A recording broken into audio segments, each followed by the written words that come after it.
বন্ধু যে, কেমন আছো? এতদিন পর হঠাৎ এদিকে, কোনো খোঁজ খবরই তো পাই না তোমার।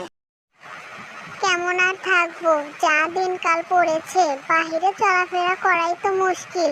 তুমি মনে হয় এ বিষয়ে কিছু জানো না। কি জানার কথা বলছো তুমি? বাহিরে চলাফেরা করা যায় না মানে? আগে বিষয়টা খুলে বলো, তারপর তো বুঝবো কি হয়েছে। ও, তুমি বোধহয় গরমের কথা বলছো।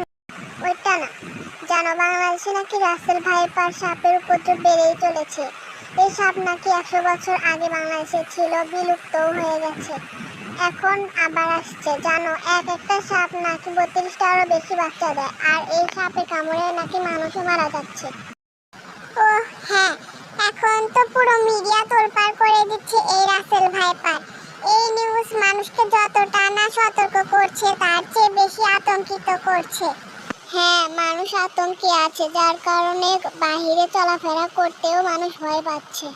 হ্যাঁ, এই কথা ঠিক যে রাসেল ভাইপার সাপে কামড়ে মানুষ মারা যাচ্ছে, তবে এর প্রতিষেধক অ্যান্টিভেনমও পাওয়া যায় নিকটস্থ স্বাস্থ্য কমপ্লেক্সে। এতে করে বেঁচে যেতে পারে মানুষের প্রাণ। আমরা যদি একটু সতর্ক হই এবং সচেতন হই, তাহলে আমরা বেঁচে যাব এই বিষাক্ত সাপের ছোবল থেকে। তাহলে চলো আমরা খবরটা চারদিকে ছড়িয়ে দেই, যাতে করে মানুষ আতঙ্কিত না হয়ে সচেতন হতে পারে। আমরা সবাই মিলে বলি, বাঁচবে মানুষ, বাঁচবে প্রাণ।